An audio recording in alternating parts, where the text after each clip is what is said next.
প্রিয় শিক্ষার্থীরা আসসালামু আলাইকুম। নাসিরউদ্দিন হোজ্জা এন্ড এ বেগার, নাসিরউদ্দিন হোজ্জা ও এক ভিক্ষুক নিয়ে যে রিয়ারেঞ্জটি সেটি নিয়ে আমরা আজকে আলোচনা করব। আমার চ্যানেলে আমরা প্রায় 20-এর অধিক রিয়ারেঞ্জ দিচ্ছি, সেগুলো তোমরা নিয়মিত অধ্যয়ন করলে বোর্ড এক্সাম পর্যন্ত তোমরা কমন পেতে পারো।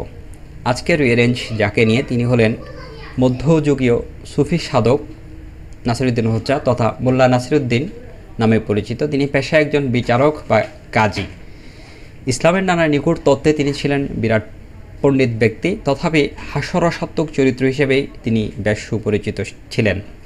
তার উপস্থিত বুদ্ধি ও অভিজ্ঞতার খ্যাতি দেশ ও কালের সীমানা ছাড়িয়েছে। আজকের গল্পটি মূলত তার কাছে এক ভিক্ষুক এসে তার কাছে কিছু সাহায্য চাইল এবং তাকে তিনি এক জায়গায় বাড়ির ছাদে কাজ করছিলেন, সেখান থেকে তাকে নামিয়ে আনলেন। এতে নাসিরউদ্দিন হোজ্জা তার প্রতি খানিকটা বিরক্তই হয়েছেন। প্রথমে সে কী কারণে ডেকেছেন সেটা বলেননি, তাই নাসিরউদ্দিন হোজ্জা তাকে আবার ছাদের উপর নিয়ে গেলেন এবং তাকে বললেন যে তিনি সাহায্য দিতে পারবেন না।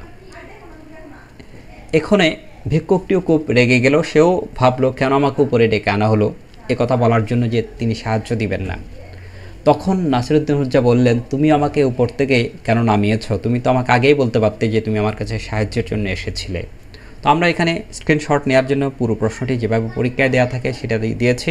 চলে যাচ্ছে উত্তর পর্বে। প্রথমে যে সেন্টেন্সটি আমরা নিয়ে আসছি, one day Nasiruddin Hodja was mending a hole on the roof of his two storied building. Two storied building মানে হলো হাউস, মানে হলো দোতলা বাড়ি, আর মেন্ডিং মানে হলো মেরামত করা বা ত্রুটি সরানো। তিনি তার বাড়ির ছাদে একটি গর্ত বা একটি ছিদ্র হয়েছিল, সেটি তিনি মেরামত করছিলেন। Suddenly he saw a man calling him from below. হঠাৎ তিনি দেখলেন একজন লোক তাকে নিচ থেকে ডাকছেন।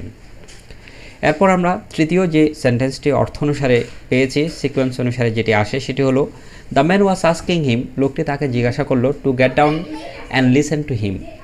লোকটি তাকে নিচে নেমে এসে তার সাথে কথা শুনতে বললেন। কাকে? ওই লোকটি নাসিরউদ্দিন হোজ্জাকে বললেন যে আপনি নিচে নেমে আসুন, আপনার সাথে আমি একটু কথা বলবো। এরপর যে সেন্টেন্সটি আমরা পেয়েছি সেটি হলো, বিং কিউরিয়াস, কৌতূহলী হয়ে, he climb down from the roof and went down the stairs. কৌতূহলী হয়ে তিনি ছাদ থেকে নেমে সিঁড়ি বেয়ে একেবারে নিচে নেমে আসলেন। তিনি ছিলেন বাড়ির ছাদে, সেখান থেকে উনি নিচে নেমে আসলেন। নিচে নেমে এসেও দোতলা ঘর থেকে উনি একেবারে নিচতলায় যেখানে ভিক্ষুকটি বা লোকটি দাঁড়িয়েছিল সেখানে তিনি নেমে আসলেন। কারণ একজন লোক তাকে ডাকছেন, কী কারণে ডাকছেন সেটা তিনি জানেন না, তাই কিছুটা কৌতূহলী, বিং কিউরিয়াস মানে হলো কৌতূহলী হওয়া, তিনি নেমে আসলেন। এরপর কি হলো, হোয়েন হি কেম ডাউন, যখন তিনি নিচে নামলেন, দ্য ম্যান সেড দ্যাট, লোকটি বলল যে হি ওয়াজ এ বেগার অ্যান্ড ওয়ান্টেড সাম মানি, যে লোকটি বলল সে একজন ভিক্ষুক এবং সে কিছু টাকা চায়। এরপর যে সেন্টেন্সটা আমরা পেয়েছি, হোজ্জা প্রত্যুত্তরে কি রিয়াকশান দেখালো সেটি এখানে বলা হয়েছে। হোজ্জা বিকেম ফিউরিয়াস, তিনি খুব ক্ষেপে গেলেন বা ক্ষিপ্ত হয়ে গেলেন, রেগে গেলেন। হোজ্জা কেন তাকে নিচে ডেকে এনে এই কথা বলা হলো। And decided to teach him a lesson, তাকে একটি শিক্ষা দেওয়ার সিদ্ধান্ত নেন যে বেটা আমাকে উপরেই এ কথা বলতে পারতো যে সাহায্য চাইতে আসছি, সে কথা না বলে সে আমাকে বাড়ির ছাদ থেকে নামিয়ে একেবারে নিচে নিয়ে আসলো। এরপর আমাকে বলল যে আমি ভিক্ষুক, আমি টাকা চাই, তাকে একটা শিক্ষা দিতে হবে। কি করলেন তিনি? So he told the man to climb up the stairs. Stairs মানে হলো সিঁড়ি, তাই তিনি লোকটিকে সিঁড়ি বেয়ে উপরে ওঠার জন্য বলল, উইথ হিম, তার সাথে। হি টোল্ড দ্য ম্যান, তিনি লোকটিকে বললেন to climb up the stairs with him, তার সাথে সিঁড়ি বেয়ে উপরে ওঠার জন্য। আচ্ছা, লোকটি উপরে উঠে গেল।